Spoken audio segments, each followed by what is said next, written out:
Spears and Steinberg. You know what the it is? Aries and Andy, chewing the jerk. You know it's time to get this work. The real raw, gutter, uncut coke. No political corrections. Always sleep. Fuck being awoke. We discuss politics and jokes. Subscribe, we lit. There's levels to this shit. Before you was sucking on your mama's tit. Aries Spears don't give a We talk about race a lot, racism. sexism. Much love to my loyal bag holders. Rollers, clip loaders. We got them in the folders. The whole world on our shoulders. Spears and Steinberg. Yeah. Ladies and gentlemen, welcome to the podcast. Good morning, Vietnam. There we go. Speaking of those of you in Vietnam, hey, while you're watching this podcast In Vietnam. in Vietnam, would you please like and subscribe to the Spears and Steinberg podcast? We're not asking for much. We're just asking for a little follow through. Tell a couple friends and like and subscribe. We should have some Vietnam fodder in the background, some guns and some shootings and some bombs going off. Like this is the Vietnam War in the 70s. Yeah. Listen, folks, we have to do this, and this kind of saddens me, but we're at this point.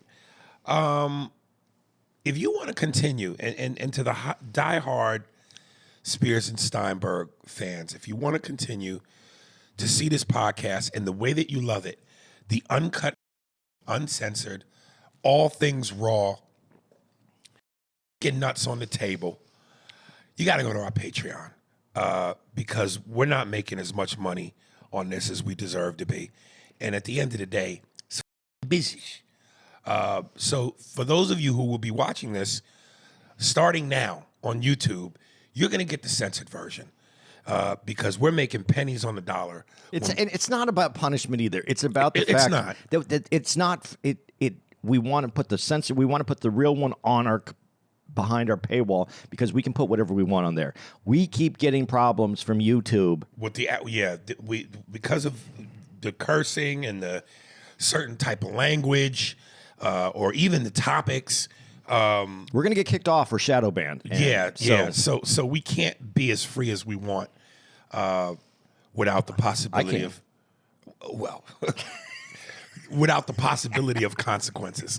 So when you're watching this, there's gonna be edits, there's gonna be bleeps. It's not gonna be as fun, but if you want the fun, go to our Patreon. Spears and what is it called? Spearsburg or is it Spears and Steinberg. Whoa, it's important. Spears and Steinberger? Steinberg. Oh, okay. Yeah. Spears and Steinberg. Yeah. On our Patreon. There's a $5 one. If you can't give us a little bit more, that's fine. Take the $5 one. Yeah, $5. God damn it. I mean, that's for 8 episodes. 8 episodes. We do 2 a week. Oh, okay. Yeah. That's not even $1 an episode. Yeah. You Break can't- bread. Break bread, cuz. Can't even save a dog for that much money. You know what I'm saying? We need Sally Struthers dead. Is she dead? We need Sally Struthers in the background while we do the podcast. I threw that to you that way. I said dogs. You win. You win in your own direction. Yeah, and if she is passed, dig that up and prop up like Weekend at Bernie's while we do this. Is that a dead, swollen Sally Struthers? Hey guys, we need. Yeah, have somebody working the neck. And then you just play Sarah McLachlan.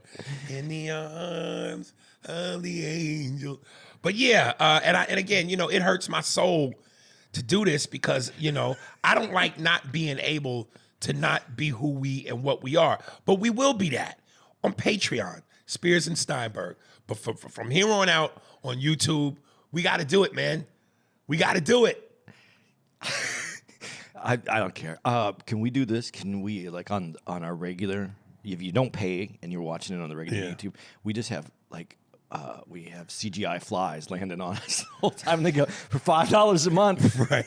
You could save these guys, Anthony. If you could do that, some flies, nigga. You could save these guys. Yeah, you could watch it with. Yeah. That is just so fucked up. But it's funny though. I wanted to announce something else, but now you threw me out with that shit. What else? What else was there? Okay. Oh, and yeah, to all the new listeners who have just joined us, always email me your thoughts. AriesSpears45 at Hotmail, baby. I think we got the business out the way now. Yeah, we did. We got canceled and we got the business out of the way. Yeah. Okay, so we're going to call this podcast because one thing I want to discuss before we talk about Mama Say, Mama Sa, Mama Musa. Of course, we gave y'all the heads up. Thriller 40, the anniversary of one of the most iconic, legendary, trailblazing pop icons the world has ever seen, Michael Jackson. But before we get to that, the other iconic MJ. So this is going to be called MJ and MJ. I thought we did one in MJ and MJ. No. We did something like that. Yeah, we did. Well, Magic Johnson and Michael Jordan. Okay, we're going to do MJ+MJ. MJ+MJ. Just in case. Hehe. Hehe. So I want to get your opinion on this. So, the Bulls had what was, I think, like I forget what the actual name of the ceremony was, but basically the Chicago Bulls, the city of Chicago, was celebrating the Bulls and their dynasty. And it was supposed to be this big ceremony where, in a perfect world, everybody showed up that was a part of the 72-10, 3 back-to-back three-peat championship Bulls. Now, people were wondering, even Charles Barkley made a joke and said, listen, I want to be there. He wanted to escort either Michael or Scotty there because of their beef. He wanted to be there, was Barkley, is what he was saying. But of course, people were going, wow, what's it going to be like with the tension between Michael and Scotty? It's going to be awkward. Well, Michael didn't show up. Scotty didn't show up. Dennis Rodman didn't show up. Like, the stars didn't show up. The only one that showed up that's a big name left, it was the coach. Phil Jackson showed up. I would think Steve Kerr didn't show up. And I would think that they would have allowed Steve to go. Like, hey, whoever the assistant coach is of the Warriors, for this night, you're the coach. So we're going to let Steve go to this important thing. Steve Kerr didn't show up. And the big controversy besides that was when they showed on the Jumbotron, Jerry Krause's widow. Did you see any of this? No, I didn't see it. When they showed his wife, most of the entire arena booed. And she started crying hysterically on the Jumbotron to the point where family members had to grab her and console her. So, of course... That is so rude. Okay, before you get there. So, of course, Steve Kerr was vicious. He said that that's disgusting. There's no place for that. The man's widow, she's a widow. Her husband's dead. His kids, his family. He was disgusted by it. Barkley, of course, lashed out and was like, man, those people, man, she did not deserve that. That was very rude. It was distasteful. I thought it was awful. It was terrible. So Barkley slammed it. My question to you is, well, you already just said, one, how you felt, but I want you to elaborate. But two, what do you think of Michael, Scotty, and Dennis not showing up? Well, first of all... Michael did send a video. Okay. That's nice. So he planned on not showing up. Yeah, that's what a video means. Right. But here, let's start with Mrs. Krause, whatever her name is. Right. That's the rudest thing that arena in Chicago could have ever done to this lady. Classless. That lady had to suck that dude's dick to keep him from being any worse than he already was. Without her, that team could have been broken up years ago. Now, she could have done a better job. She could have straightened out his eye if she would have sucked a little harder. But my point is, she still was willing to do it. And to do that to her was fucking did not rude. See that coming. Was so rude. Neither did she, several times, I'm sure. But the point is, So now that Andy's throwing his on the table, it's censored. She took one time after time for the city of Chicago, and you booed her.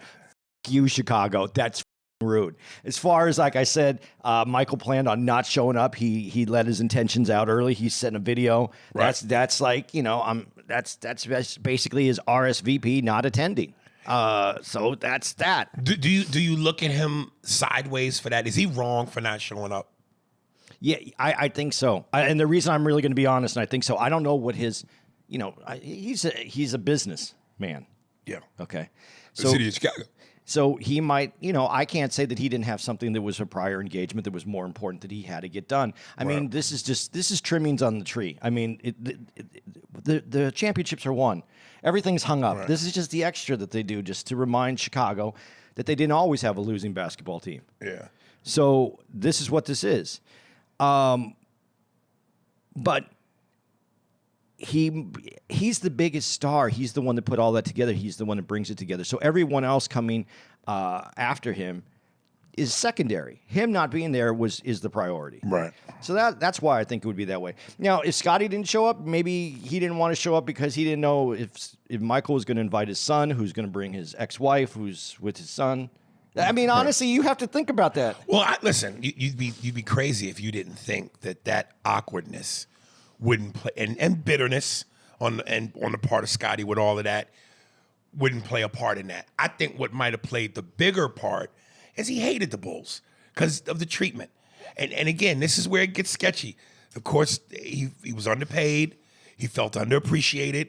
But nobody told you to sign that contract, dude.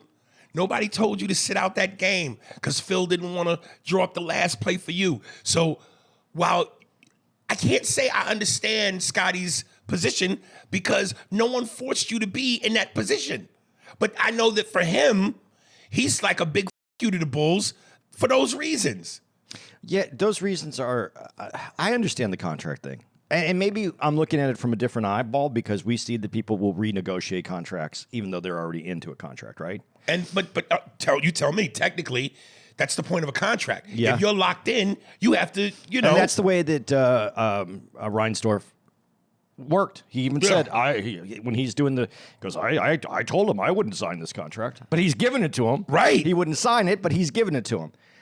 There's a point, though, where I think that if you're an owner, and I could be wrong, but if you're the owner of the team and you have someone that is essential to the team and has been, the one of the rocks of the team,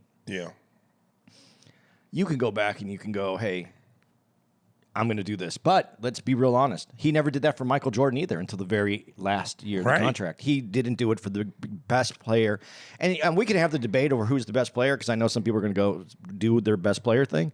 But at that time, there's no denying who the best player of the game was. On the court at that particular time. He dominated the 90s. So there's no question. Right. And he didn't renegotiate Michael's contract.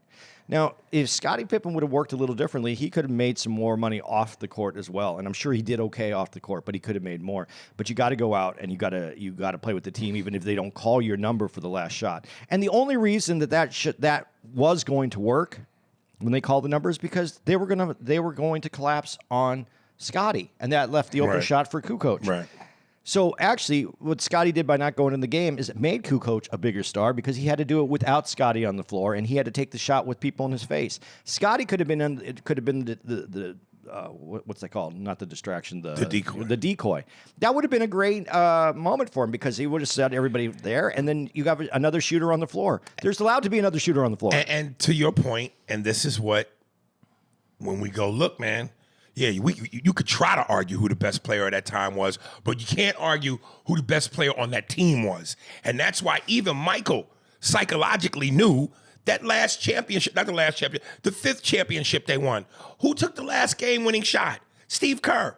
Mike used himself as the decoy. He said, yo, they're going to double me, and you're going to be open. I'm going to kick it to you, make the shot. And he did.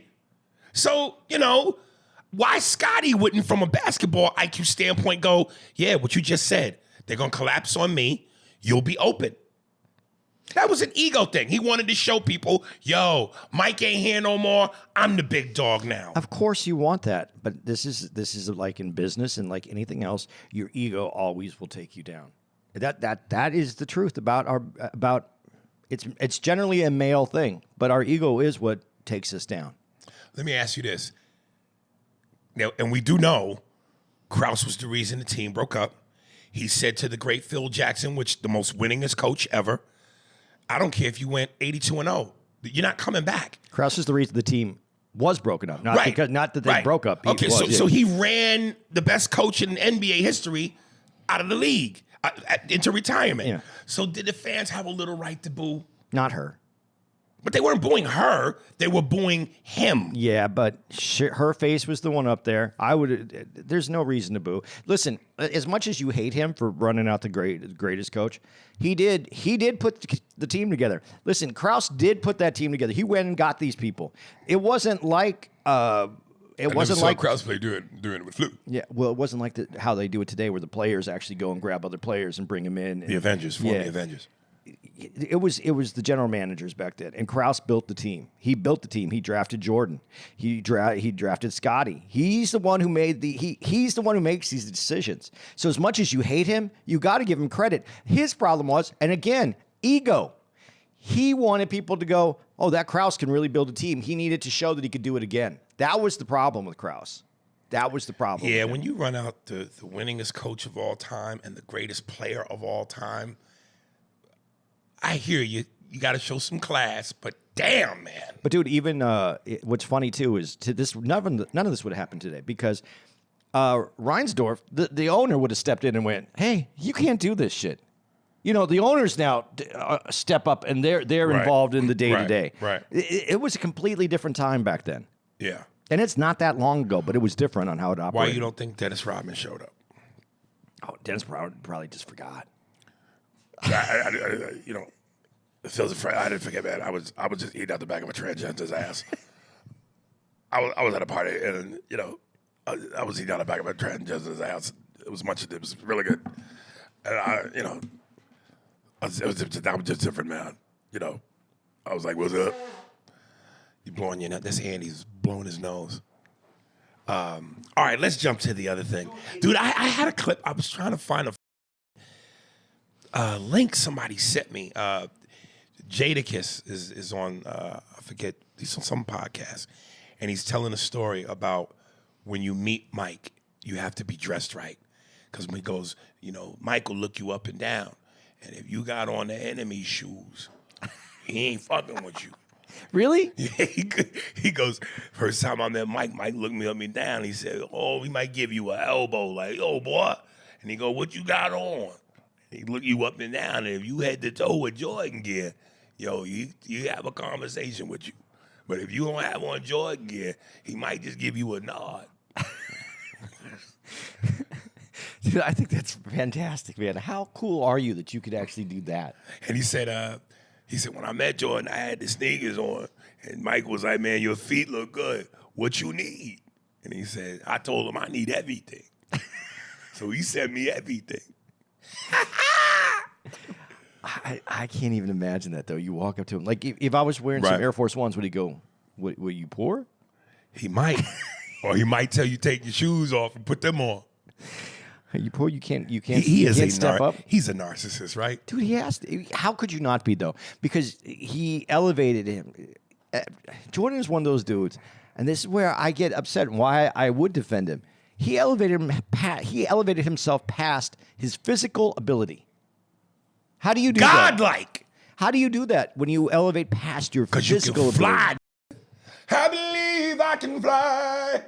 You hit the weight room. Okay, these guys are bigger. I'm slow. I'm a teeny 1/100th of a second slower. I hit the weight room. I'll hit him with my shoulder in the chest as I go by him now. He never stopped until he was done. I never asked my teammates to do something I didn't do. Yeah, if I had to get in your ass a little bit, well, then I got in your ass a little bit. I don't think he said a little bit. He did not say a little bit. So I play the game. You don't want to play that way? Don't play that way. Brick. I think he feels it, though. I think he feels it. He's got to. Maybe that's why he didn't show up. Maybe he didn't know how that whole thing was going to go, and he'd rather do it on tape and take care of the brand. Yeah. Okay. Mama say, mama pusa. Mama say, mama pusa. I love this doc. This was What does fun. that mean? Mama say, mama pusa. No, it's in the documentary. What does that mean? Oh, right. It doesn't mean nothing. Okay, first and foremost, people, let's stop this nonsense, okay? And I think it's mostly people from the young generation that are saying this. And if you are my age or older and you're saying this, you need to be punched in the face with a ball-peen hammer. Stop saying Chris Brown is just as good, if not better, than Michael Jackson. Knock this horse shit off. If I hear this shit one more time comparing Chris Brown to Michael Jackson, is Chris Brown an amazing dancer? Absolutely. But I told you, a lot of these MJ residuals, Marcus Houston, Neo, Chris Brown, Usher, Justin Timberlake, all these niggas, man. Chris Brown's a better boxer, dude. Boy, you really, ever since now we censored, and you really got your guns out now. He is. Lift me up and hold me down. Keep me here. All right. Yeah, dude, there's only one MJ, and all these other are carbon copies. I love that Chris Brown pays Michael Jackson his proper homage, but stop it. Is Thriller the greatest album ever made? And you answered this. You told me what you thought yesterday. I just want to see if between yesterday and today, you had time to reflect and switch your answer up. No, I think it's one of the greatest albums ever made. It has to be. It has to be. Better than Off the Wall? It's not that I don't. I think the Off the Wall is the origin story. Like he's 100% Michael Jackson, and I said this yesterday, but that came from a little bit of the disco era, and then there's that crossover where you hear Off the Wall and then you hear Starting Something, and those two are those are the connection between the two albums, right? And then after that, but what I said, what I really said to you yesterday is I thought that the Paul McCartney and Michael Jackson song was the worst song on the album, because when it came out, that's how they introduced the album. And I was like, this is going to be some corny shit. Listen, you can't go wrong with MJ. And I like that song, but I like Michael Jackson. The Paul McCartney part does nothing for me. It doesn't bother me, but even the video was just weird. And well, that's that time. Yeah, but they don't. That's not how I would want to release my. Was that the first song released? That was the first song released. And that was from Off the Wall or Thriller? Really? Yeah. I don't remember that. Yeah, they even talked about in the documentary that they did that song. Yeah. It was done before the album was ready to come out. Right. But that song came out. I get it. You want to, but this is where it's strategic too. And I like hearing Michael. I like when you hear Michael Jackson talk in a way that's business-like. Right. And he's being strategic. I'm crossing over was the intent, Right. and I'm going to use the most famous white. That was another note I wanted to get to. But do I want to say it now? Okay. Let me jump to it then. And you just said, and they said in the documentary, in order for him to really bust through. Well, they said that you're an R&B star until you're not an R&B star. Right. And the way for him to do that was to cross over with the help of Paul McCartney. Why the do we always need white people for validation? It's not for validation. Yeah, it is. That's validation. No. It's numbers, man. You're not a pop star. They put him in a box because you're black. You are R&B. You are not a pop star, a la not black, until you cross over, a la make white people like you. No, that's numbers though too. I understand what you're saying. Numbers, but because when you're 13% of the population and the white population is what, over 67%. I know, but this is where you Fred Astaire a little bit. I know what you're saying. It's dollars. I know, Andy. It's dollars, but the principle to some degree is white acceptance. If he needed Paul McCartney, he needed the white man. This has been a through line so much in history, where in order for black people to really get over, you need white people's help. When you look at the march on the Pedius Bridge, when the first time black people tried to cross the bridge, it was called Bloody Sunday because of the aftermath. When they finally were able to cross the bridge, how did that happen? All the white people joined the march. That's a through line all throughout black people's tenure. We always need white assistance at some point. I think there's a little bit of difference between the two things that you just brought up, because one is a numbers game. When you have to sell 100 million records, you can't just sell it with one smaller minority community. The through line is whether it's civil rights, whether it's the recording industry, whether it's because the power's in the numbers. Listen, as the black community has come further up, the power's in the numbers, and the numbers, when we finally get the opportunity, we always make the difference. Yeah.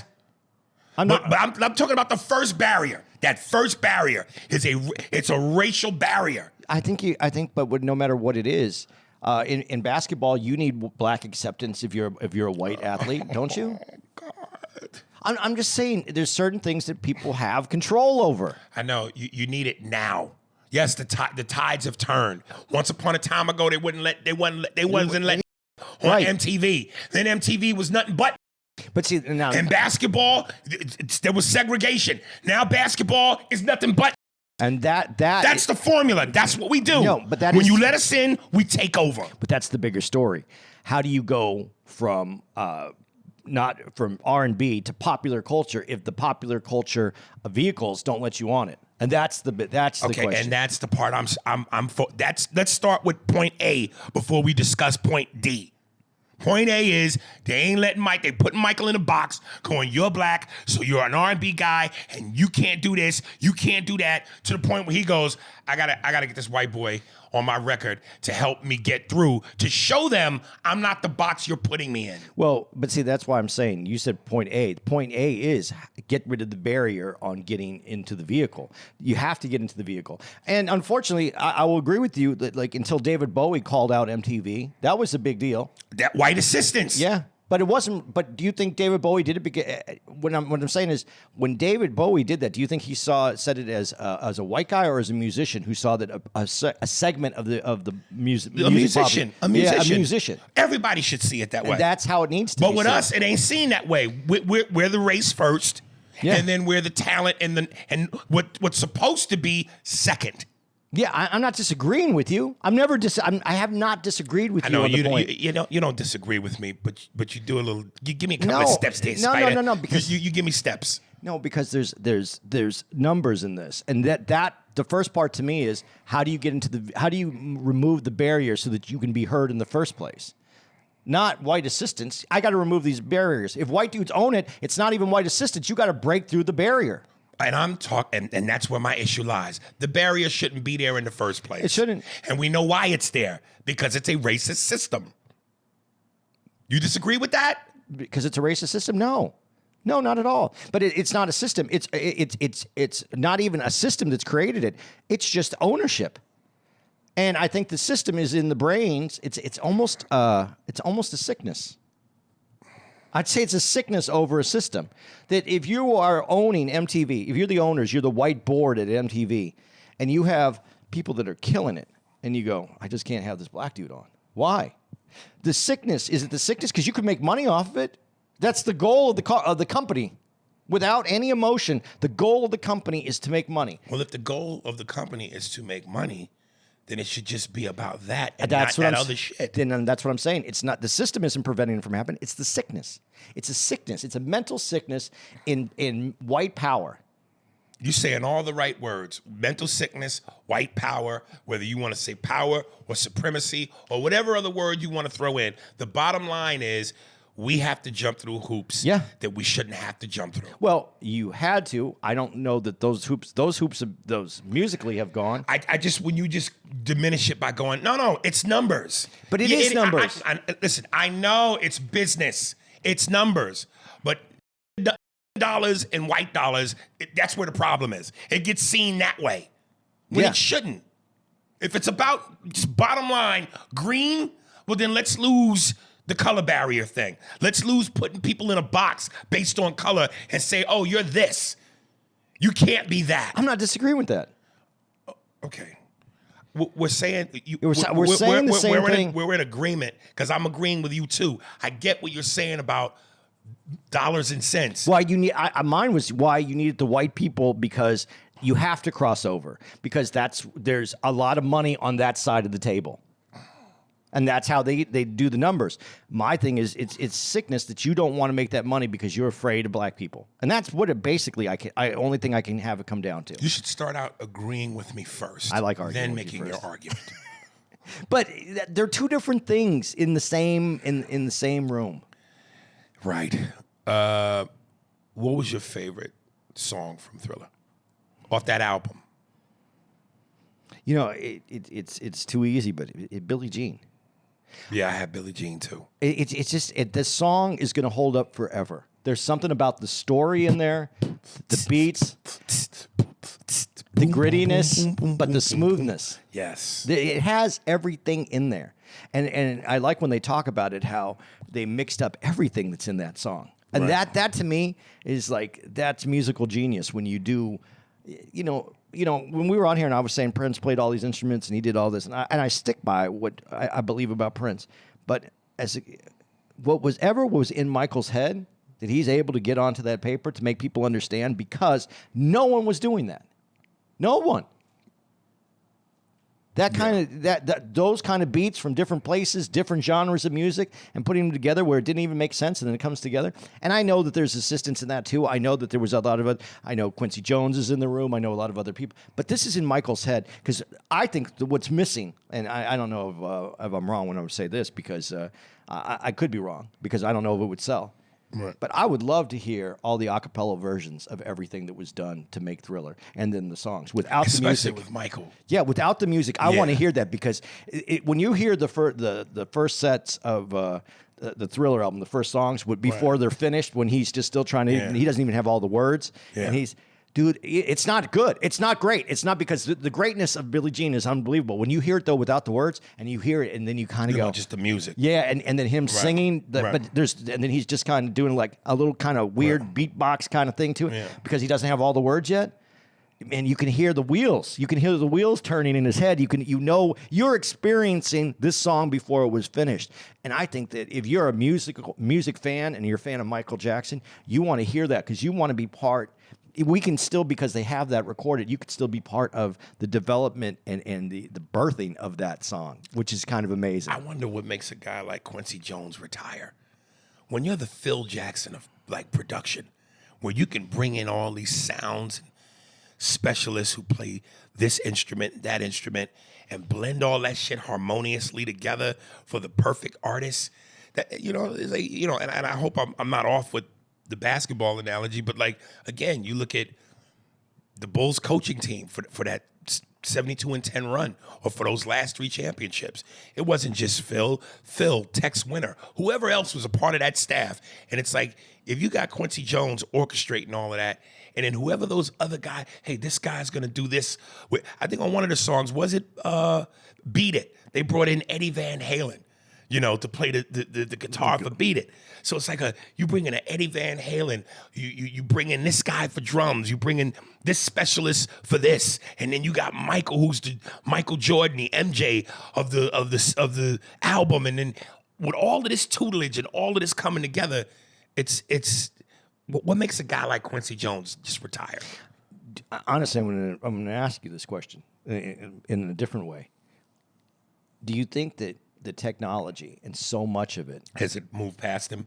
Not only moved past him, but do you think it takes out some of the fun for what he wanted, for how he used to work? I'm glad you asked that, because now that's going to bring me back to something. And to answer that, I think it could.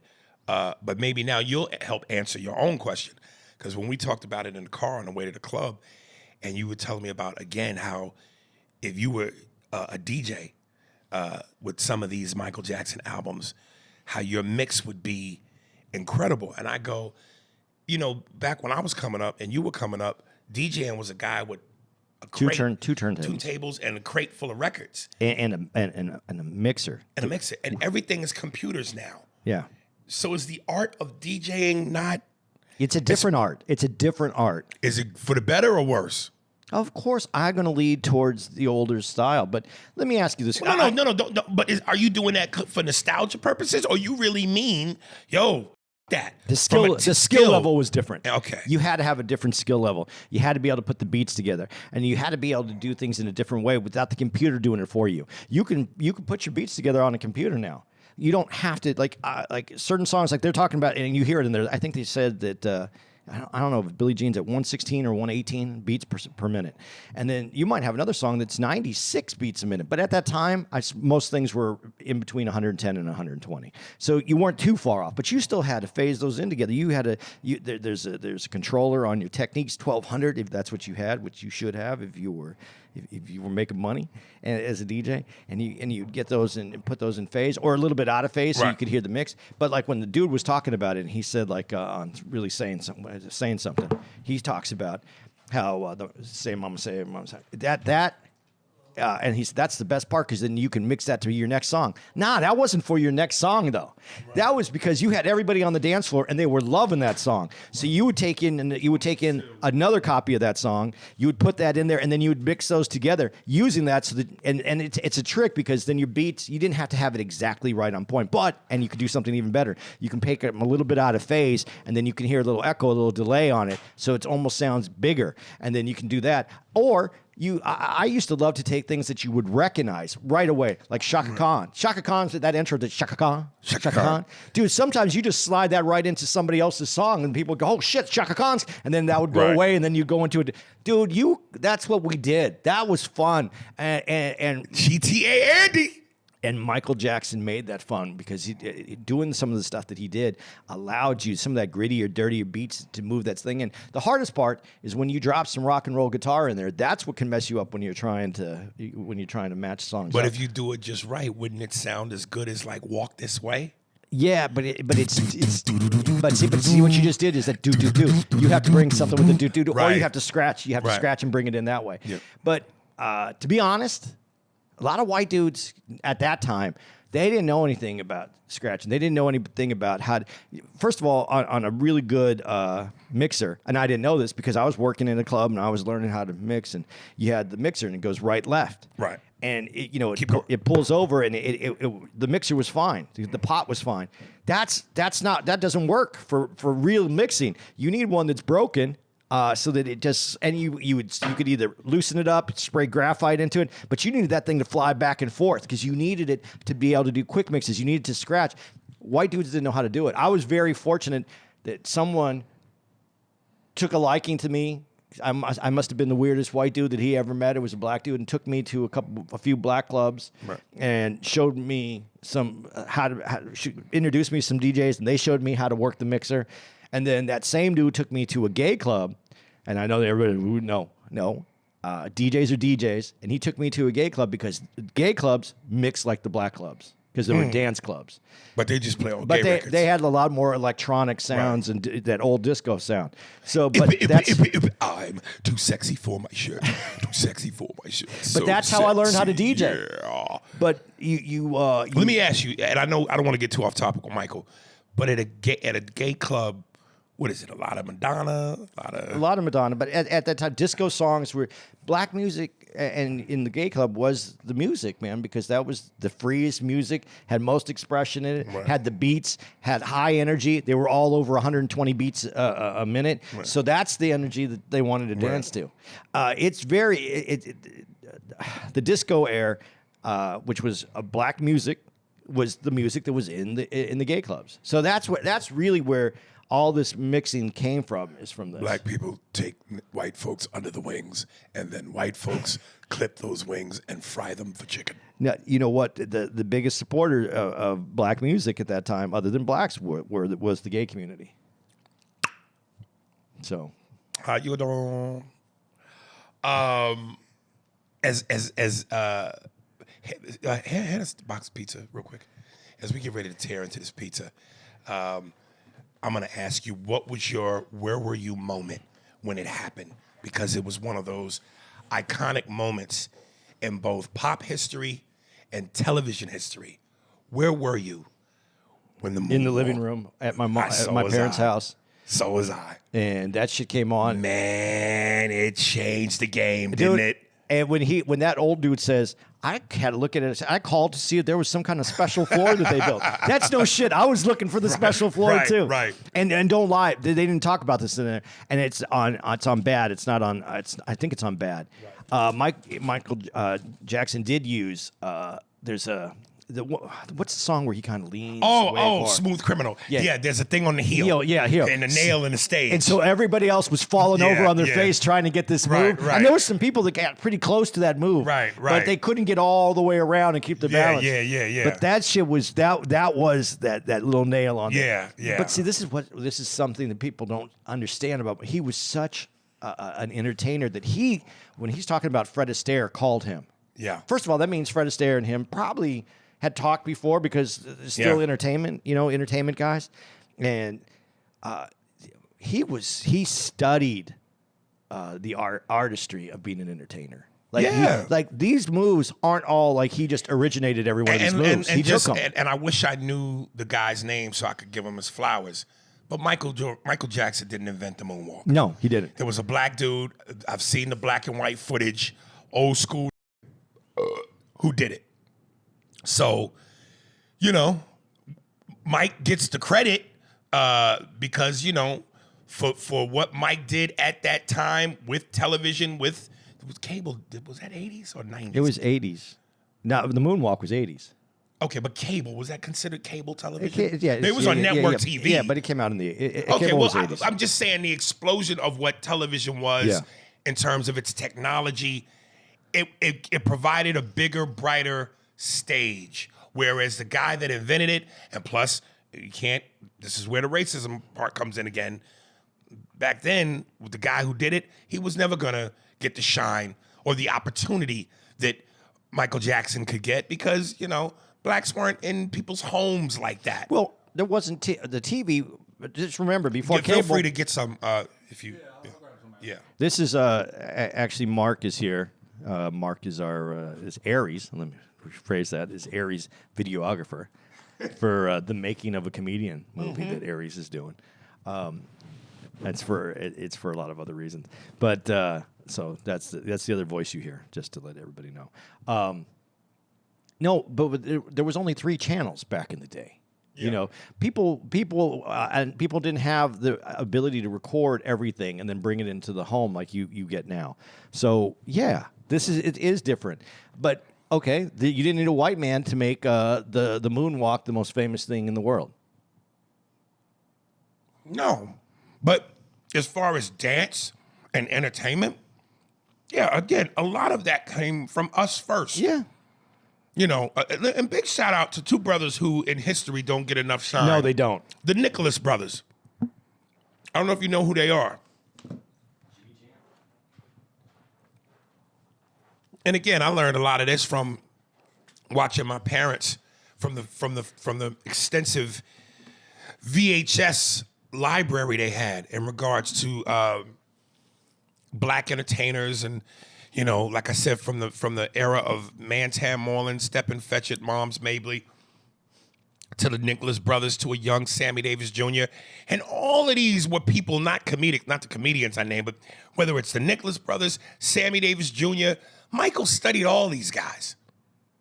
He took a little bit from all these guys. So again, as much as we do acknowledge him for being the major pop cultural icon that he was, you gotta know where it started and give your flowers to the guys that really started it. In entertainment and close to this time, no one gives any credit to the Hines brothers either.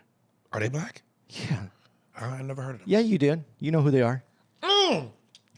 Robert Hines? Yeah, and his brother. I don't even know he had a brother. Yeah. They're both dancers. Yeah. That's what they came into the industry as dancers. And Michael, again, heavily influenced by Gregory Hines. So these are all important things, man. It's the history. We don't get enough of the history. And I'm going to be, this is where I agree with you and I don't agree with you enough on this, or I don't say this enough. The reason this happens, and again, I could say it's the numbers, I could say whatever it is, but the truth of it is, just the bottom line truth of it is, the history of blacks in the country and the achievements, it gets lost in the sauce. It's missing because people don't know the history, and it's because most history is recorded by white America, and it doesn't get passed down enough into the pop culture, the zeitgeist. It's not in there enough, and you have to go back and you have to find it, or you have to be fortunate enough that you came up in it and you got to be part of it and experience it. Which I feel very fortunate that I did come up in. I was old enough in the '80s to be part of it. But also, as I say, more importantly, you gave a shit. It wasn't like you turned on your TV and went and switched to a different channel. You gave a shit. It was easy though for I think for someone in my age, and this is where I think we're a little different. I think dudes like my group, my age, people of my age, and not all dudes, but I think white dudes and black dudes in this time, we have a different relationship because this is the first time probably I'm gonna go with only my own history to do this. Did white dudes want it to be the black dudes? Look at the greatest people are what's happening at that time is nothing but greats. And you're like, I want to be part of this because we're not looking at, yeah, of course, skin color is always going to be part of it, but we're looking at the greatness. We're looking at what's happening at the time. I mean, I'm looking at who are the greatest people in my life? Michael Jackson's one of them. Prince is one of them. Obviously, Michael Jordan's one of them. Who's my favorite basketball player is Magic Johnson and Larry Bird. But I'm not looking at them as like these. I mean, yeah, on television, they would be the clash of the black and the white. I mean, that's kind of how it was presented. Yeah. But that's not how, when you're a young guy and you see the two greatest people playing, one's black, one's white, you stop thinking about it as black and white and you start thinking these are the greatest players. And they happen to be black and white. So it didn't make a difference who you were. You wanted to be one of them. Right. And that's the difference. Well, not if you were from Boston, kid. There's only one guy to be. Larry Bird, the diaper. I mean, I talk about Tom Brady, but let me tell you something. If my balls were people, one would be Tom Brady, and the other one, Larry Bird, kid. You know? I don't know who my cock would be. Maybe Mark Wahlberg, because I saw Boogie Nights. You know, who doesn't want that cock? So my cock would be Mark Wahlberg. My left nut would be Larry Bird, and my right nut, Tom Brady, kid. The trifecta of genitals. I'm not. Diaper. I do not want to disrespect Larry Bird, but I'm going to say this, and it sounds disrespectful, but I mean it with all. Just spit it out, respect. Kid. If Larry Bird would have been a good-looking guy, he would have been on that Mount Rushmore of the greatest white guys. Shut your mouth. Larry Bird was godlike. He was handsome, kid. What are you talking about? The guy's white. That's enough. When you're white, you're perfect. Luckily for Larry Bird, he was so tall that most people didn't have to look at him directly eye to eye. He was not an attractive-looking man. You know, that's blasphemous, kid. You know how many times I've jerked off to his image in my apartment? I don't think that... My TV has been soiled with Bostonian cum. When I try to change the channels, kid, and I grab the knob, 15 times my hand would slip off the knob. I couldn't change it. The guy's a diver. Name's Bobby Patterson, by the way. Bobby Patterson, Larry Bird was so good, he did this with looking like that and still became one of the most famous people and had revenue outside of basketball. Get a slice, man. Yeah, I'm going to jump on it here in a second. I don't know if you've ever seen it. I'd heard about it several times. But they say that, you know, Michael Jackson, that voice we all heard for all our lives, "Hi, I'm Michael Jackson," wasn't his real voice. Yeah, I've heard that too. I saw a couple of clips where they said his voice was deeper. And, he was a little bit, he was rough. Like, he could curse you out, would curse. I remember there was one clip I saw where somebody was in the studio with him, and they were staying there longer than he had liked. And when they finally left, the guy goes, Mike turns to him and goes, "I didn't think that was ever going to get out of here." And that, to me, again, mind-blowing because of what we were sold. Just like, that's why, like I said, I love The Last Dance. We were sold on, sometimes I dream, this squeaky, godlike, clean image, and what we knew was, make that shot, you big head. So to know that, Michael's a nigga. Michael Jackson was really a nigga. I think Michael's relationship with his mom and his religion kept that in check as far as his... Because he was a Jehovah's Witness, right? Yeah, as far as him being seen, as far as what he would let out of the bag. Right. But I'm going to stick to this. I don't know how you become that successful in business. You have to have a little bit of that in you. And I know that he did, because when he bought the Beatles catalog, and Paul McCartney was there to buy it, and he outbid Paul McCartney, and it was just business. You have to have that in you. You didn't do it by accident. You did it because you have dog in you, and he did, and that's what people miss. Had you ever bought into any of the Boogeyman stories? That's partly why he was killed? No, because he bought the. No. No. Anybody could have had it that wanted to spend the money on it. And there's other people that had money. Right. But it is funny that even Paul McCartney went, that's enough. And it went high enough that he didn't want to stay in bidding for it. Oh, he tried to buy it too? And Michael outbid him. Yeah. Yes. Dude, Jimmy Jam and Terry Lewis, are they not the Black Jake and Elwood? Yeah, that's their They're the whole... Black Blues Brothers. Dude, underrated, unknown by most people. I think that their legacy is going to last. I think their legacy is going to last a long time because people will start knowing more about them as we continue. Right. And how cool are they? Because they're not asking for anything. They're not out there telling you, well, I did. They're just like, Right. this is it. But this is what I mean when I say Quincy Jones and his ability to pull together the best talent. Like this dude, Rod Temperton, who's a songwriter for a lot of these songs. And I went, dude, and listen, I'm pretty sure I'm answering my own question, but are the singer and the songwriter equally as important to one another? Because I always say when you look at it from an acting standpoint, I don't care how great of an actor you are, you need the material.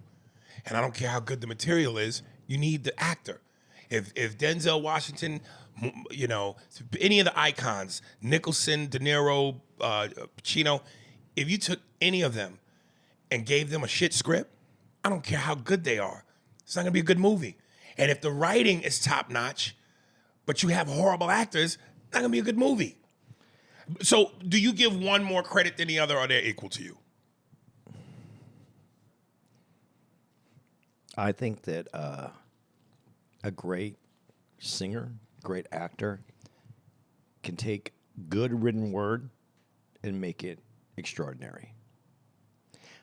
I don't think that extraordinary written word in a bad to average singer stays extraordinary. I think that the performer is if we're going 50-50, I think it's 51 performer and 49% the word, because that's why people can steal scenes in a movie, because they can steal the scene because they have that extra. They all got this great writing, they got this great script, but one person comes in there and sees something in that and elevates it to another level. Musically, we all know that people remake other people's songs, and you hear one remake and you go, "That was that song? That's way better." And it's just the way that it's put together. But then the producer in music has a huge impact on it, besides the way the written word. And people know that the music, some people will say that the music is way more important than the words, than the lyrics. Right. Because without that music, without that hook, without that catch, you don't listen to it the same way. Right. And Bruce Springsteen, and I like that I'm bringing Bruce Springsteen into this. There's a song that he did that Man for Man covered. I forgot the name of the song. What's the name of the song? I don't even know. But the music in it is so different that Man for Man got a big hit out of it, where Bruce Springsteen didn't get a hit out of it. And it's his music. He wrote it. But the way that it's produced, the way that it's sung is different than Man for Man's. Right. And so that's the, and Bruce Springsteen might not like the song the way Man for Man did it. I don't really even know. I'm not even going that way. I'm just saying that those are one of the ones that stand out to me because they're so different. Dude, that going back to Billie Jean for a second, I can't. When that song, you hear that, that could make a paraplegic move, and that shit is so iconic. It reminds me of, and you tell me if I'm wrong. When you just and what's so crazy is when the moment before Michael's vocals even come on, the moment you hear that start to that song, you know immediately. If it were a game show and somebody said, "Guess this song," the moment you hear that, you go, Billie Jean. To me, another song that is just as recognizable and famous and can make you move is Queen's Another One Bites the Dust. Do-do-do. The moment you hear that, before Freddie Mercury's vocals even hit, dude, you are bobbing.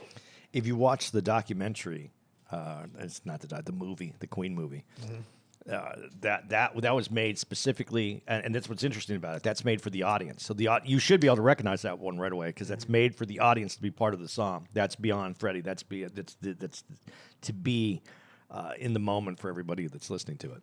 So that one's really interesting. I got to ask you this question about Michael Jackson and Beat It. It's my favorite. You said it was your favorite. Is it still your favorite without the video? Or does Billie Jean. Yeah, Billie Jean. Sorry. Right. Does the video have anything to do with why that's so important to you? Because Not for me.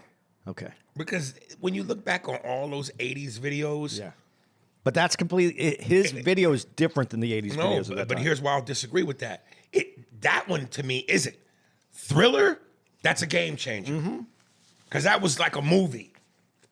And with the special effects of Rick Baker, which was, basically to some degree, because that's what Michael wanted, was taken from American Werewolf in London. Right. And I love in the documentary how they said John Landis, the director, goes, Michael actually wanted to turn into that wolf. He goes, Michael, you can't dance on 4 legs. So let's go halfway. And of course, the piece that you got from that was when the face had elongated, which was, from American Werewolf in London. So to me, Billie Jean was like, that's all that 80s, what they could do in terms of the technology. Here's what I think, if you're going to say that, God, and I'm drawing a blank, but hopefully, based off these clues, you can fill me in. What's the video, 80s video, where it looks like a black and white drawing mixed with, that's what that is? Are you sure? You know what I'm talking about? Yeah, it's Mark, you know what Take Me. Yeah, that's from right? How's it go? Take me on. Yeah. Yeah, but that's the one where it looks like a drawing, right? And then they look in the mirror, and then it comes through, and then pulls see, that to me is more groundbreaking than Billie Jean. No, but there wasn't anything like that, though, at that time, because that really helped tell the story in a different way. But yes, it is still very 80s. My favorite video from the 80s is for me, because all of a sudden people started spending a lot of money. Michael spent a lot of money. Right. And then Tone Loc comes out with the $600 video of the Funky Comedina. And that was the best video to me because he did it for $600. Right. So that's Yeah, but Thriller, hands down, that was a game changer. Well, that was, and what I didn't know about it, I knew that the making of it was on MTV, and I liked that. I mean, I was at home watching it. Was Last Bite, y'all. They didn't have the money for it, and I never. This is why people make money, and this is why I'm not going to ever make money. Because when I'm watching this, I'm going to go, Michael, you don't have to spend the money for it. The record company doesn't want to spend no money. Okay, but we want to do it. Okay, how do we do it? And someone goes, we go to MTV, we give them the exclusive rights, and they're going to give us $1.2 million for it. It would never even occur to me to ask someone else how to pull this off. This is why, but see, again, this is why, and you're going to get mad at me for saying it, but this is why those companies, the boardrooms, the people that you're saying, they don't do this, there are some geniuses in that room because that's how that shit gets done. I'm not saying there aren't any geniuses. I'm just saying sometimes they got to look past what they're doing. Well, they think that because yes, they're the genius in the room, that somehow that genius, whatever that is in that room, automatically translates to the creativity part of it. Right. And that doesn't. So whatever your genius is in the room with that suit on, stay in that lane. But when it comes to the creativity part, let the artist be the artist. And they did that.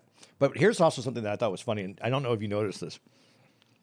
But Michael Jackson, and what's really funny, if you really go back in time in your head and you enjoy this doc that we're just, Thriller 40, and you see John Landis through this. Right.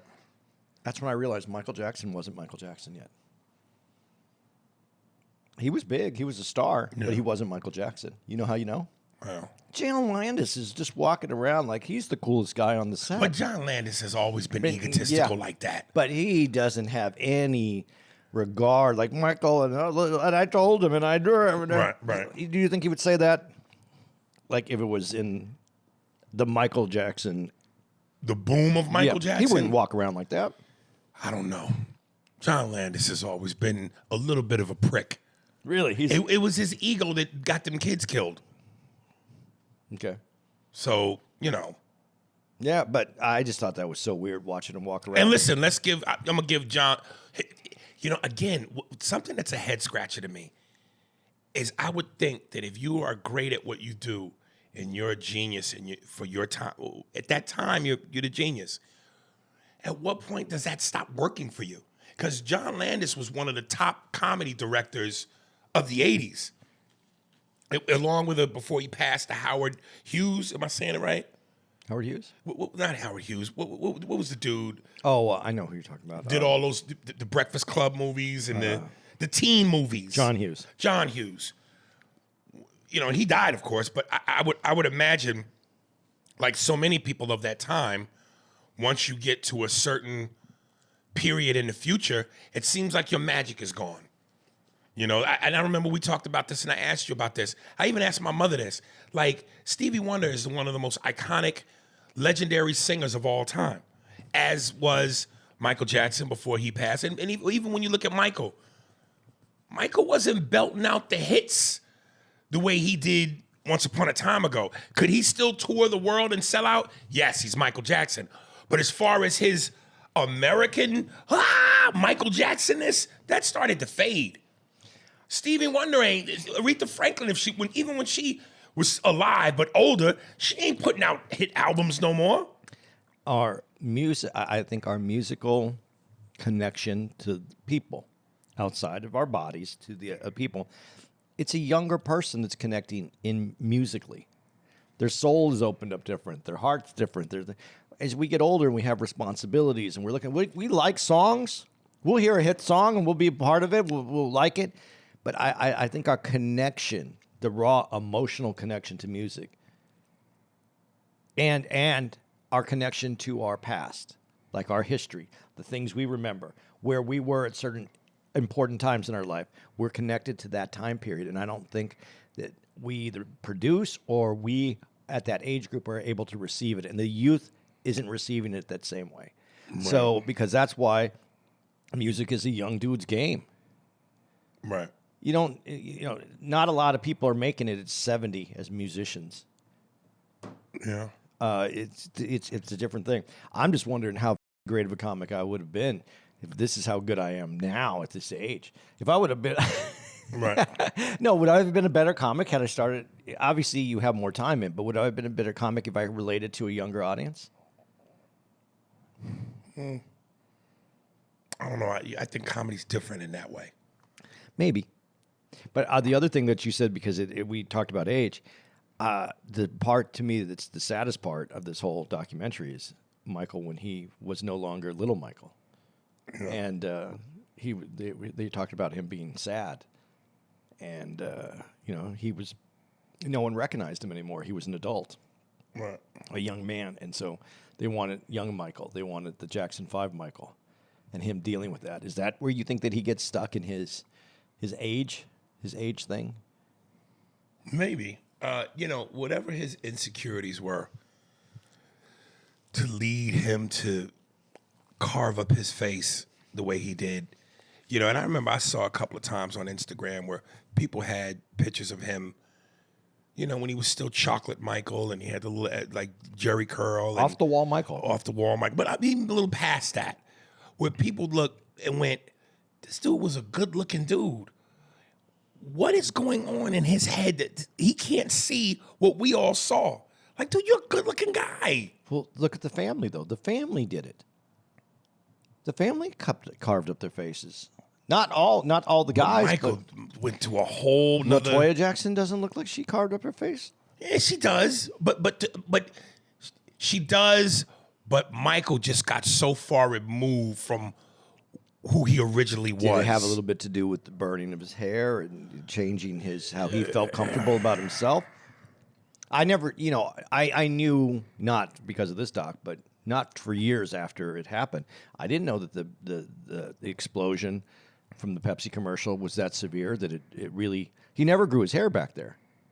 Right. They didn't say that in this doc, but he never grew hair back there. That was right. that skin died right there. And there was a lot of insecurity from that. Okay, but your hair ain't your face. No. You know what I'm saying? Your face is what people are seeing. Someone said, I've heard that it was his, he thought Diana Ross was beautiful. And that there's a lot of that imagery of Diana Ross had like a little bit more. He looked at her. Man, he, at one point, yeah, Off the Wall was Afro Michael, but somewhere after Wall, Bad was when it started to go, okay, wait a minute. But before Bad, but after Thriller, that era. Yeah. He's a good-looking dude. He went from that to Japanese anime.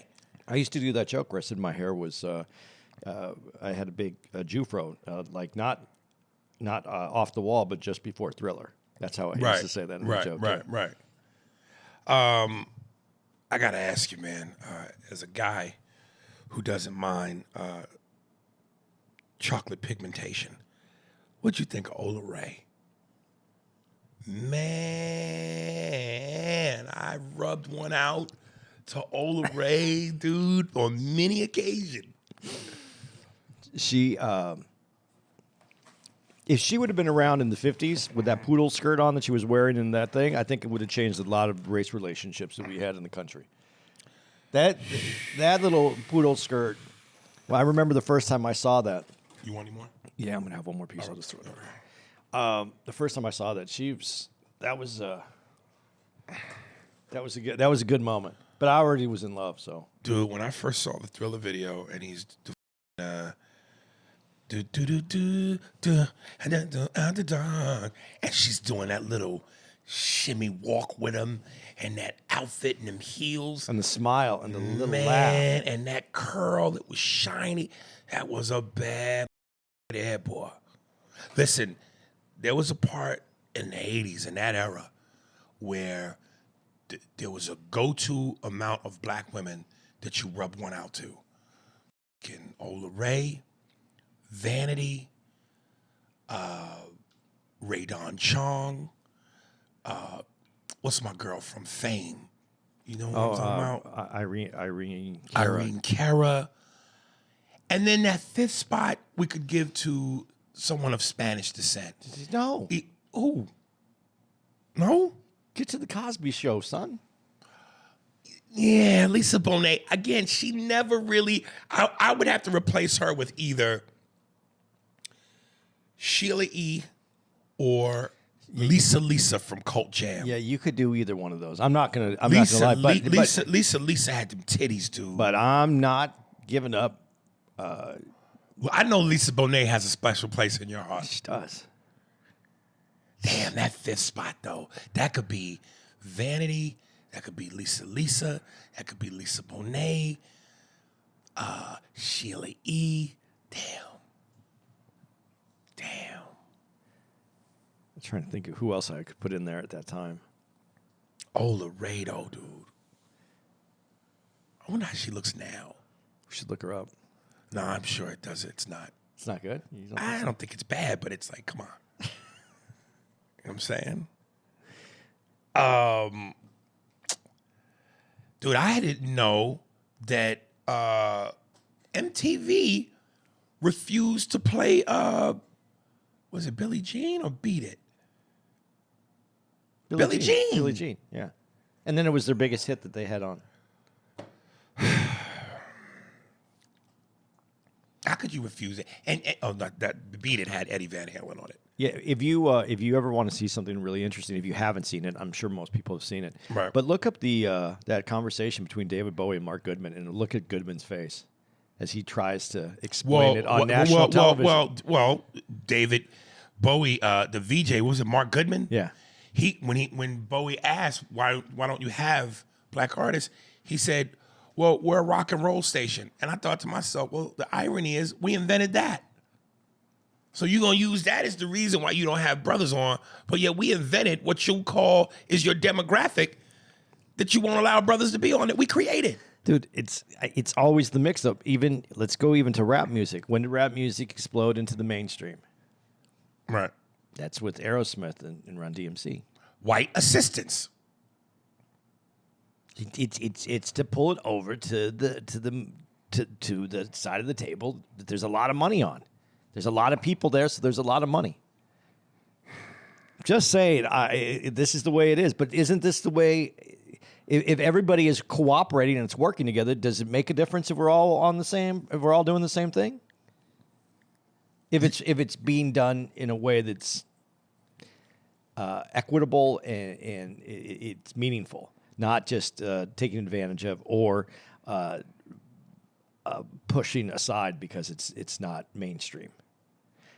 I think we're in. I don't know. We're in a different place than we were then, but I still see some of the same similarities going on today. Right.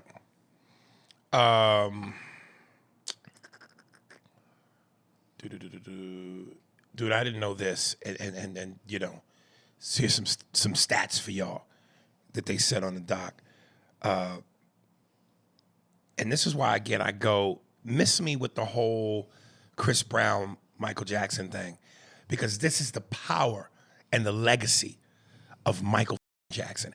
And you know, this is where we get called old heads. This is where we're accused of being the old man, get off my porch shit. But we're not just saying this shit to go, hey, we want to stay relevant because we're old and this is just nostalgia based. No. Here are the numbers. Didn't know that MJ, TikTok has been playing Michael Jackson shit since 2020. And this new generation TikTok has 10 million videos created via Thriller. 17 billion views of those 10 million videos and 2 billion likes on the videos. And this dude is dead. Mike's dead. And them numbers are what they are on TikTok. I'm just saying, no one else is doing that. Well, I do love when was it Usher that said if Thriller was released today, it would still be a hit. Yeah. Yeah, it would be. Yeah. I'm just saying, like, in terms of Michael's power, it was so ridiculously global that even during this man's death, he's generating them kind of numbers. His influence. They showed a clip where they said in one part of the world, I think every Halloween, the entire country gets together and does the Thriller zombie dance. That's insane. That is insane. So again, I am proudly saying, yo, y'all can't fuck with my era, man. We had the baddest Jordan, greatest basketball player ever. Michael Jackson, biggest pop icon ever. Mike Tyson, next to Muhammad Ali, and even some people would dispute it. Greatest boxer ever. Whitney Houston, greatest female vocalist ever. Like, my era was not to be with. The 90s rap, the best golden era, they call it. I'm sorry, you young people today, man, y'all got trash, B. It's different, and it's different. It's trash. No, it will recycle through and become something else. It always does. You know what this generation is? This era defines this generation. One big COVID. This generation is just one big COVID. This is what they got. This is their generation. It's the COVID era. Everything about their era is COVID-like. It will come together. It's everything has to go through this period. It's like when you're a little kid and you're a cute little kid and you grow up as you get a little older and you go through the bumps and the acne and all that. Yeah, you go through that stage. This is the stage of whatever it is that they're going through. I'm sorry to tell them that they're going through puberty. Man. And once they get past puberty, it might not be good. Yeah, it's something. They good might will get come out of it. no. They might get past puberty and look like John C. Reilly. You know, or Luis Guzman. We went through puberty and we look like Denzel and Brad Pitt. I did not look like that. No, I don't metaphorically. Metaphorically, I don't even think metaphorically I look like that. That you come from my gen. We part of the same generation. I got more like Ben Stiller. Okay. Okay. It isn't. I think that everything evolves, and sometimes to evolve, you have to devolve a little bit, and then you rebuild. And I think that that's where we're at right now. Right. But they're doing good. They're doing things better than we did in other places, so I'm not mad at them. Give them a little bit of credit for what they do. What do they do?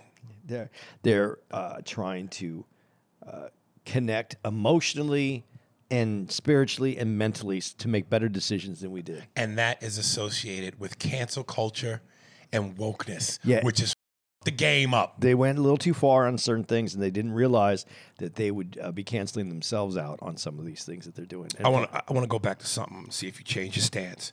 So when you say Prince was the better artist, I didn't say better. No, but you said whatever you said. Okay. Because of all the instruments he could play. I think he was a better musician. Okay.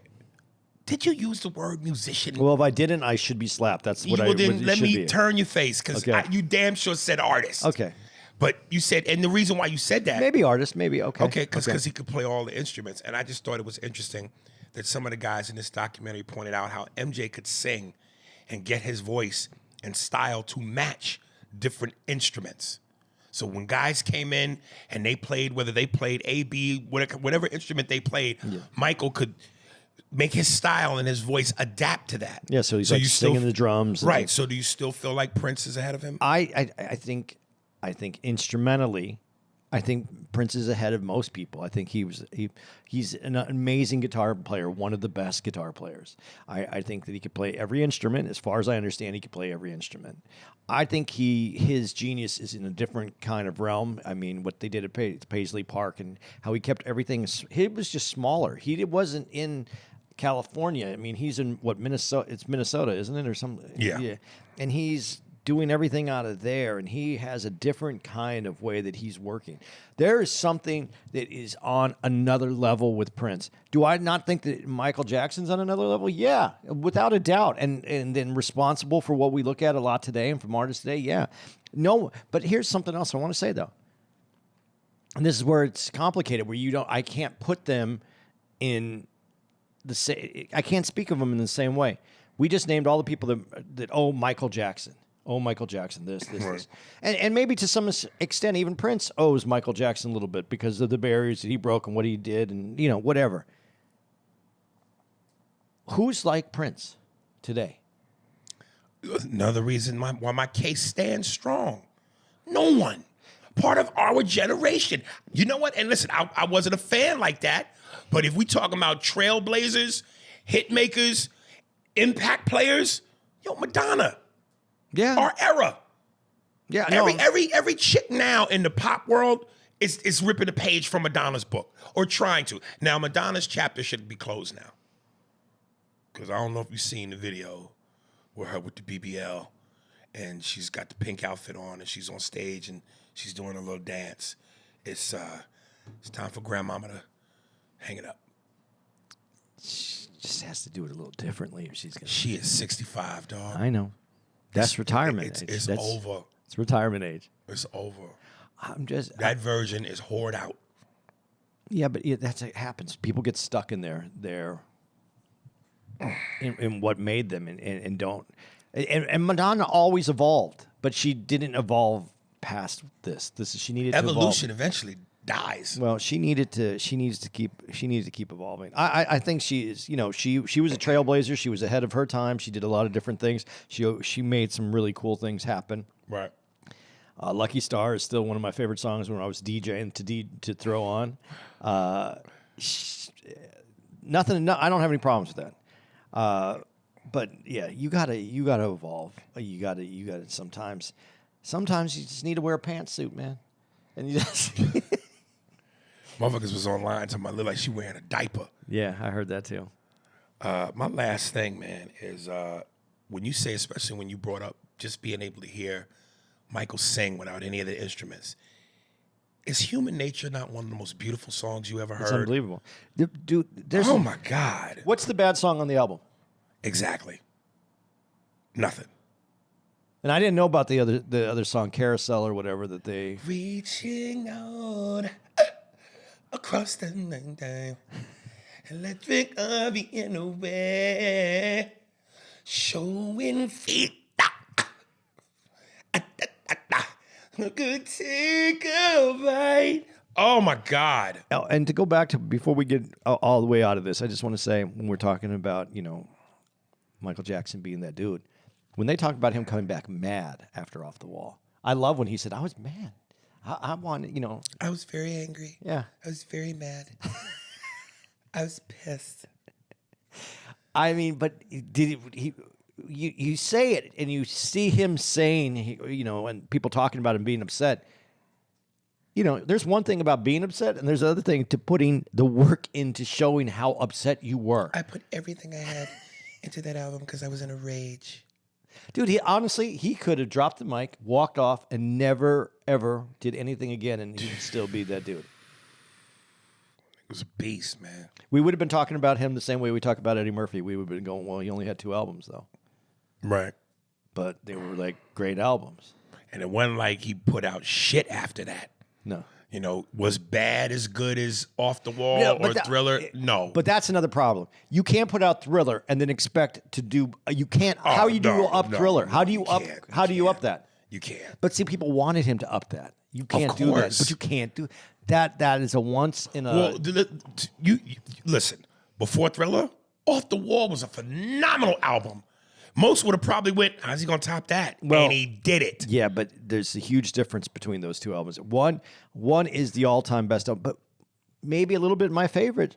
When we started this, Off the Wall has a special place for me. Again, DJing, having that music, Michael Jackson at that moment. Dude, I knew that if I put on a song off that album, I was packing the dance floor.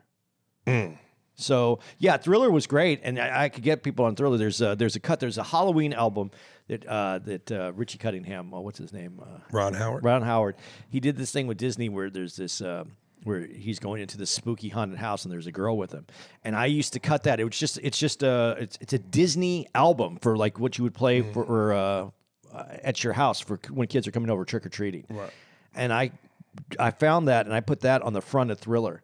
And then I play that all the way until, and he's talking about it's scary, and then you would hear Vincent Price do the ha ha ha ha, right, and then and then it would go into the Thriller, and I did that at the clubs, and that, man, everybody would get it. You just see everybody. This is why Thriller was next level, though. You just see everybody get up, and there wasn't all the seats now at the club were empty, and everybody was on the dance floor trying to get their spot because they knew it was coming because it was like a 3-minute intro. And I did that so that people could go get drinks and do their thing, and then they would hit the floor, and it would just be woo. And like you'd remix that 2 or 3 times. You'd play Thriller. You would redo it how you would remix that. And just pack out the floor. And people would just walk off sweaty and disgusting. It was amazing. It was such a great time, man. I wish I could have been there because it sounds like it. And just so y'all know, now that I know, for the all-white linen, white blonde beach party, yacht boat party, Andy's DJ. I'll DJ the first hour. Yeah. But it's gonna be all. I want to see. Music. I want to see when that sun hits his hairy chest. I want to see just a sweat glistening and staying in his white shirt. You sure you want that? Because there's going to be some white music on there, too. There's going to be some Duran Duran. Yeah, Duran. Dude, this white, man.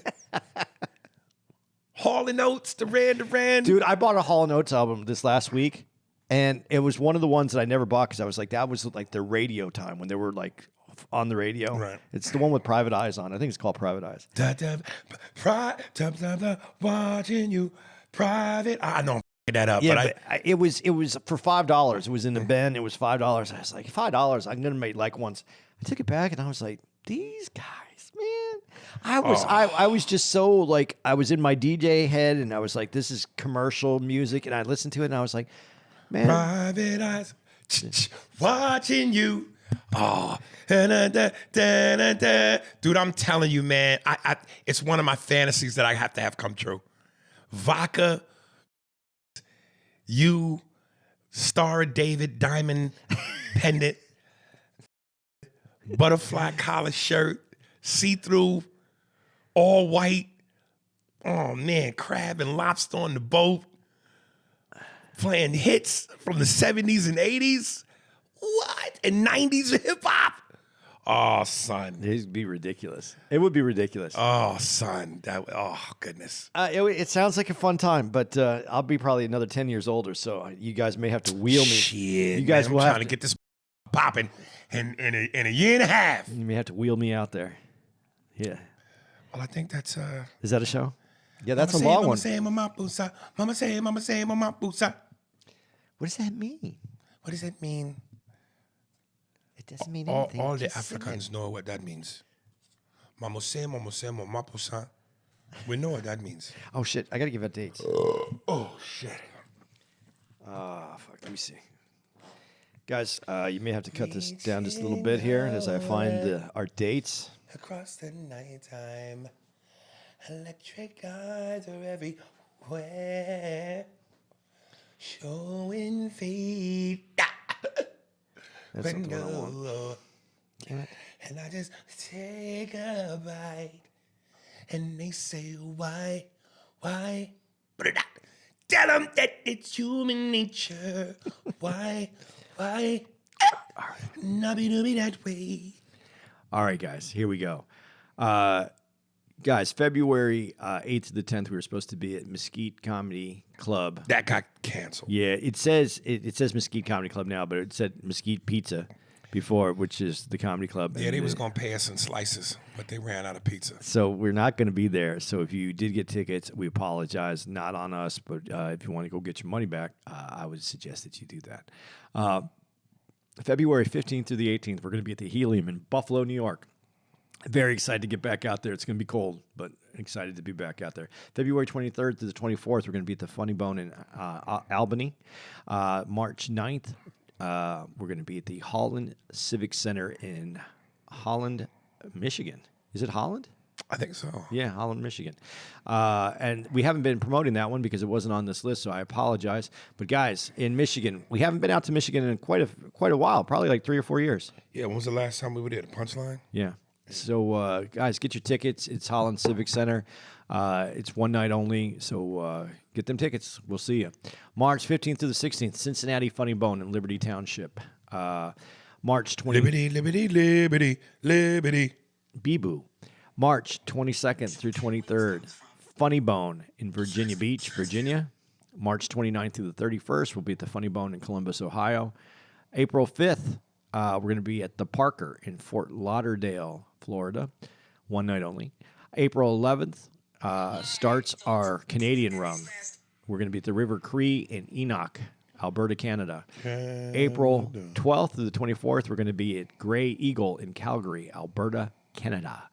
April 13th to the 14th, we're coming back to Funny Bone in Syracuse. Got 2 days there, and then we're back April 15th, Dartforth Music in Toronto, Ontario, California. Canada, California. Sorry, guys. Canada, Toronto, Canada. April 19th to the 21st, we're going to come back to the States. Aries, can I get you anything? Do you need anything? At the Improv in Cleveland, Ohio. Just a bit outside Cleveland. April 27th, through the, we're going to be at Bronson Center in Ottawa, Ontario, Canada. And April 28th, we're going to be at Olympia in Montreal, Quebec. April 30th, we're going to be at Bella Rose in Halifax, Nova Scotia. And then May 2nd, we're going to be at the Helium in Portland, Oregon. Followed by May 9th, we're going to be at the Meyer Theater in Green Bay, Wisconsin. May 11th, the Wilbur in Boston. Kid, it's going to be great, kid. Going to have a Jew and a black. It's going to be nice. It's going to be, it's crazy. And they're going to be serving food during the show. So whether you smell catfish, fried, or gefilte fish, it's going to be fishy. All right? It's going to be leather caps and yarmulkes everywhere. It's Boston, though. Don't they have to let 10 regular whites in for a Jew and a black? Say again, kid. Don't they have to let 10 regular whites in for a Jew and a black in Boston? Well, you know, white's white, kid. But, you know, if you guys don't turn to the side and we can't see the length of your beaks, we don't know you're Jewish. Bobby Page, by the way. Is that a show? That's a show. All right, man. Spears and Steinberg. Thanks for listening to the Spears and Steinberg podcast. If you'd like to know who's responsible for this shit, it was hosted by Ari Spears and Andy Steinberg, produced by Steve Merrick and Anthony Holmes, executive producer, Big Papa, Robert Kelly, and Matt Kleinschmidt for the Laugh Button podcast. For more information on where to find us on the internet, visit SpearsburgPod.com.